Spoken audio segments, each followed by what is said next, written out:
نحمده ونصلي على رسوله الكريم أما بعد فأعوذ بالله من الشيطان الرجيم بسم الله الرحمن الرحیم۔ میرے عزیزو، اللہ پاک فرماتے ہیں الا لعنت اللہ علی الکاذبین، جھوٹوں پر اللہ کی لعنت ہے۔ اللہ کا حکم ہے کہ میں جھوٹوں پر لعنت کروں گا، گویا کہ اللہ پاک جھوٹوں پر لعنت کرتا ہے۔ ہم اپنی زندگی سے جھوٹ کو نکالیں۔ اللہ کے رسول صلی اللہ علیہ وسلم نے فرمایا الصدق ینجی والکذب یہلک، سچائی انسان کو نجات دیتا ہے اور جھوٹ انسان کو ہلاک کرتا ہے۔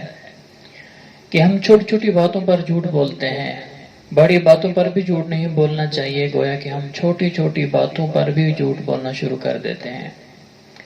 بچے تو بچے، والدین جو ہیں، والدین بھی جھوٹ بولنا شروع کر دیتے ہیں بچوں کے سامنے، اور بچے ان سے تربیت حاصل کر رہے ہوتے ہیں، اور بعض دفعہ جو عقل مند بچے ہوتے ہیں وہ والدین کو منع کر رہے ہوتے ہیں کہ امی ابو کہ آپ جھوٹ کیوں بول رہے ہیں۔ تو میرے عزیزو، جھوٹ کو نکالیں۔ جھوٹ کے اندر ہلاکت ہے اور سچائی کے اندر نجات ہے۔ اللہ فرماتا ہے کہ جو جھوٹ بولتا ہے میری وہ رحمت سے دور ہے۔ بر صغیر کا واقعہ ہے، جب پاکستان اور ہندوستان اکٹھے ہوا کرتے تھے، انگریز کی حکومت تھی۔ کاندھلا ایک جگہ کا نام ہے، وہاں پر ایک زمین کا ٹکڑا تھا۔ مسلمان کہتے تھے یہ ہماری جگہ ہے، اور ہندو کہتے تھے ہماری جگہ ہے۔ ایک دن یہ ہوا کہ مسلمان نے کہا یہاں میں مسجد بناتا ہوں، اور ہندو نے کہا ہم یہاں مندر بناتے ہیں۔ مسلمان نے کیا کیا، لکیر کھینچی اور مسجد کا کہہ دیا، اور مصلی بچھا لیا، لوگ نماز پڑھنے لگ گئے۔ اور ہندو وہ آ گئے اور اپنا بت لے کر آ گئے، اور ہندوؤں کا جمع ہو گیا، اور انہوں نے کہا ہم نے یہاں مندر بنا دیا، ہم یہاں عبادت کریں گے۔ تو مسلمان اور ہندو آپس میں لڑنے جھگڑنے لگ گئے، اور حتیٰ کہ یہاں پر قتل و غارت کا امکان شروع ہو گیا، اور یہ کیس ہو گیا، اور عدالت نے مسلمانوں کو بھی بلایا اور ہندوؤں کو بھی بلایا۔ تو ہندو کہتے تھے ہماری جگہ ہے، مسلمان کہتے تھے ہماری جگہ ہے۔ تو جج نے کہا میرے مقدمہ کا حکم سنانے سے پہلے کوئی ایسی تجویز پیش کر لیں کہ آپس میں تم لوگ صلح کر لو، آپس میں بات چیت کر لو، مذاکرات کر لو، آپس میں صلح کر لو، بہتر ہے۔ کیونکہ ان کو خطرہ تھا کہ کہیں ایسا نہ ہو کہ قتل و غارت شروع ہو جائے، کہ مسلمان اور ہندو آپس میں لڑنا جھگڑنا شروع کر دیں، قتل و قتال شروع ہو جائے۔ تو ہندو نے کہا کہ جج سے کہا ہم آپ سے اکیلے میں بات کرنا چاہتے ہیں۔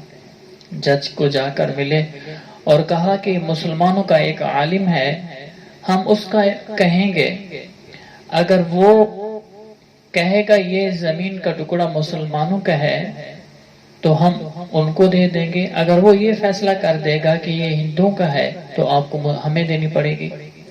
جج نے کہا ٹھیک ہے۔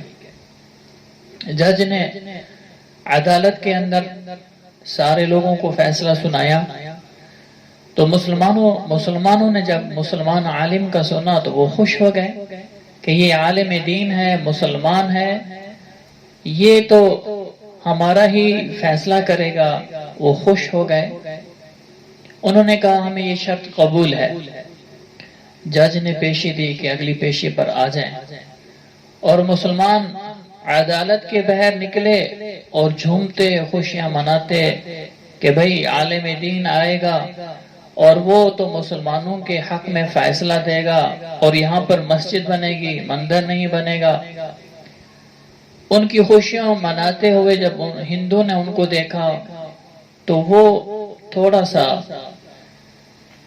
خوف زدہ اور پریشان اور غم زدہ ہو گئے کہ یہ تو خوشیاں منا رہے ہیں، ہم نے کہہ تو دیا ہے۔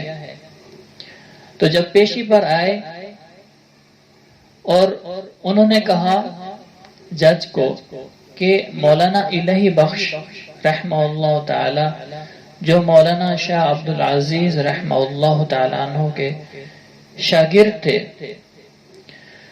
تو کہا کہ اگر وہ گواہی دے دیں گے تو ہم ان کی گواہی کو قبول کریں گے۔ تو اگلی پیشی پر جب مولانا الہی بخش رحمہ اللہ کو بلایا گیا تو جج نے پوچھا یہ زمین کا ٹکڑا کس کا ہے؟ اب مسلمان یہاں جمع ہوئے ہیں اور ہندو بھی جمع ہوئے ہیں، اور مسلمانوں اور ہندو کا جمع ہونا عدالت کے اندر ایک بہت بڑی عدالت، اس کے اندر سارے مسلمان اور ہندو کا مجمع ہے۔ تو جب جج نے اس سے پوچھا کہ یہ زمین کس کی ہے تو مولانا نے فرمایا کہ یہ زمین تو ہندو کی ہے۔ تو جج نے دوسرا سوال کیا کیا وہ یہاں پر مندر بنا سکتے ہیں؟ مولانا نے فرمایا یہاں پر ان کی زمین ہے، ان کی مرضی وہ گھر بنائیں، ان کی مرضی وہ مندر بنائیں، زمین تو یہ ہندو کی ہے۔ تو جج نے فیصلہ دے دیا کہ یہ زمین ہندو کی ہے، تو گویا مسلمانوں کا اس پر کوئی حق نہیں۔ فیصلہ ہو گیا۔ اب مسلمان سارے پریشان ہو گئے کہ بھئی یہ کیا ہو گیا، یہ تو ہمارے خلاف، ہمارے مسلمان نے، ہمارے عالم دین نے ہمارے خلاف فیصلہ دے دیا۔ تو جب ہندو باہر آئے اور سارے مسلمانوں کو جمع کیا، اور اس سے پہلے جب جج فیصلہ دینے لگ گئے تو کہا مسلمان ہار گئے اور اسلام جیت گیا۔ مسلمان ہار گئے، یہ تاریخ کے الفاظ کا ہے، جو تاریخ میں آج بھی الفاظ بہت خوبصورت سے محفوظ ہیں، بڑی قیمتی بات کی کہ مسلمان ہار گیا اور اسلام جیت گیا۔ مسلمان جھوٹ بول رہا ہے، اسلام کے اندر جھوٹ نہیں ہے، آج مسلمان جھوٹ بول رہا ہے۔ اسلام یہ نہیں کہتا کہ تم جھوٹ بولو، جھوٹ بول کر مسجد بنا لو، جھوٹ بول کر یہ کام کر لو، نیکی کا کام کر لو، نہیں، اسلام تو یہ کہتا ہے کہ سچ بولو، اسلام تو یہ کہتا ہے کہ سچ بولو۔ تو انہوں نے، ہندو نے سارے مسلمانوں کو جمع کیا اور کہا کہ ہم سارے کلمہ پڑھتے ہیں، اور انہوں نے کلمہ پڑھ لیا اور کہا یہاں اب مندر نہیں بنے گا، اب یہاں مسجد بنے گی، اور وہاں پر انہوں نے مسجد تعمیر کی۔ تو میرے بھائیو دیکھو، سچ کا بول بالا ہوتا ہے۔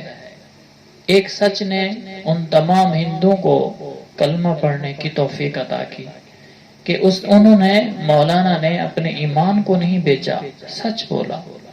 تو میرے عزیزو، ہم سارے بھائی اس سے، جھوٹ سے توبہ کریں اور سچ بولیں۔ سچ کے اندر نجات ہے۔ دنیا کا نقصان تو تھوڑا سا دنیا کے اندر ہی ہوگا، گویا ہمیں نظر آ رہا ہوتا ہے، لیکن آخرت کے نقصان سے ہم بچ جائیں گے۔ تو میرے عزیزو، میرے بھائیوں، میری بہنوں، اپنے بچوں کو سچ بولنے کا عادی بنائیں، خود سچ بولیں، جھوٹ نہ بولیں۔ اللہ پاک ہمیں سچ بولنے کی توفیق عطا فرمائے۔